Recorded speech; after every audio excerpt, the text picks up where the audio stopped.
I welcome you all to the fourth segment for the ninth lecture, and in this segment we will be looking at Mexican reforms. Here what had happened was Mexico was also sort of inspired by some revolutionary ideals, and that is reflected in its constitution of 1917, and where the constitution provided for reforms in culture as well as expropriation of oil, nationalization of oil, right. So what happened was, because of these ideals, the United States did not recognize Mexico until 1923, when Mexico had signed an agreement wherein it stated that it will afford protection to the foreign investors, that is the US investors in Mexico, as well as that if it takes any adverse measures, it will take compensation. Even though the Mexican constitution talks about these ideals, until 1920s Mexico did not act upon these ideals, but then it undertook some land reforms, and this land reforms it affected mostly the Mexicans. Only very few Americans were affected by it, and then Mexico also stated that it will pay compensation as in when the funds become available. It didn't have funds to pay compensation, so it stated that it will pay compensation as in when the funds become available. The US reluctantly agreed to it, but there was a sort of an arrangement that had happened after the oil companies were expropriated in 1938. When oil companies were expropriated, United States imposed some sanctions, but only for a brief period of time. Then oil companies themselves were trying to prevent the sale of oil. So the silver mines were actually the biggest reason why United States could not put an or take an effective economic sanctions against Mexico. So silver was a basis of Mexico's currency, and it was the second largest export of Mexico. And if you see, United States was the chief importer of silver from Mexico, and so what had happened was Mexico will for Mexico, silver was a very important commodity. So Roosevelt administration was talking about what sort of economic sanctions can be taken against Mexico for its action against the oil companies. Then we could see that the Secretary of State, the State Department was in favor of taking economic sanctions against Mexico. Secretary of State Cordell Hull, along with his economic advisor Herbert Fayes, they wanted to take some action against the import of silver into the United States from Mexico.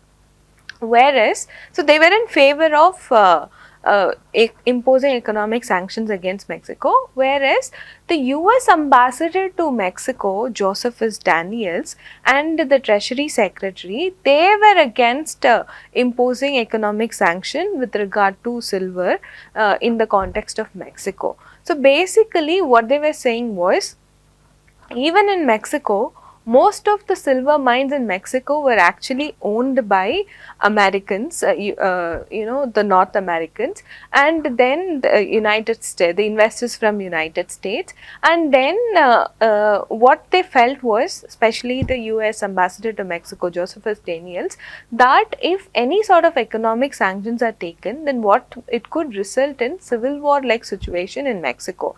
Even when oil companies itself, they had taken some measure to prevent the sale of oil and all of that. So Josephus Daniels stated that the measures of the oil companies itself has created some sort of internal disturbance. So when there is an economic sanction from United States, that will sort of create chaos in Mexico, and even when the mines were owned by US investors, the US investors had employed local Mexicans, so they will all be unemployed, and that would contribute to a worsening situation in Mexico. So the Roosevelt administration is actually divided. At the one side you have Cordell Hull, who was in favor of imposing economic sanction. Then on the other side you have Josephus Daniels, the US ambassador to Mexico, who was not in favor of imposing an economic sanction. Klein actually states that 70% of the silver producers in Mexico were North American, and it will be them who will be penalized and not the Mexicans. And the Washington silver lobby is also very powerful like the oil lobby, and Klein stated that if Mexicans did not have any dollars, then they cannot buy American goods. And Klein also stated that silver producers actually employed Mexican labor. So, if at all, the Mexican president is pushed, then the Mexican president was likely to expropriate American mining as well as petroleum enterprises. So, Klein states that probably for these reasons, the chief weapon that is available to the US, that is the withdrawal of silver purchases from Mexico by the United States government, remained sheathed. That's it. That's the reason why United States did not impose any swift economic sanctions against Mexico when Mexico expropriated the oil companies. So rather, there was a prolonged negotiation with Mexico, and it sort of US and the Mexico arrived at a settlement wherein the compensation will be paid over a long period of time. So we could see probably this is the first instance where the United States recognized the right of the host state to take measures, especially expropriate, because in the context of Soviet revolution, again United States was very stubborn that it wanted full restitution of Standard Oil's property, but here it sort of accepted a settlement that came after a prolonged negotiation. So we do see that there was some dent to the assertion of foreign investment protection standard that the US was trying to assert, especially in the context of Latin American countries. So we could see that a dent was there.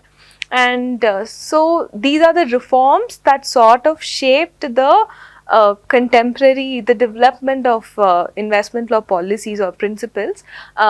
Initially, until 19th century, there were more focus on the developing protection standards, and then afterwards we did see Soviet reforms, then we did see Turkey reforms, we did see Mexican reforms. Other than that, there were again few reforms that actually challenged the protection standards for foreign investments. So we will talk about all these other reforms in the final segment of this lecture, that is in the next segment, in the next video. Thank you.